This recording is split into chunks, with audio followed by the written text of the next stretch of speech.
कल से दिल्ली में डॉक्टरों की हड़ताल शुरू हो रही है। एम्स के डॉक्टर्स भी हड़ताल में शामिल हो रहे हैं। एम्स के तलबा का कहना है कि सेशन 8 से 9 महीने की देरी से शुरू हुआ है।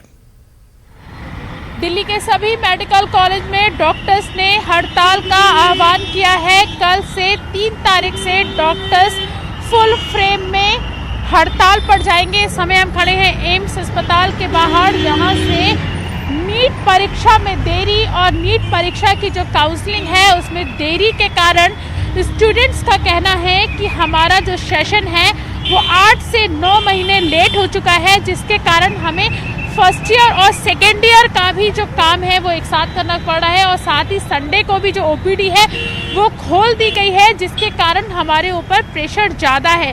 और हमारा अभी फर्स्ट ईयर का भी रिजल्ट नहीं आया है, जिसके कारण सेकेंड ईयर में हमारी एंट्री नहीं हो पा रही है, जिसके कारण जो मेडिकल कॉलेज के जो छात्र हैं वो नाराज़ है। उन्होंने सरकार से, स्वास्थ्य मंत्री से इस विषय पे बात भी की थी और कहा था कि इस मैटर को जल्दी से जल्दी सॉल्व किया जाए, लेकिन स्वास्थ्य मंत्रालय ने आश्वासन तो दिया था, लेकिन अभी तक कोई कार्रवाई नहीं की गई है।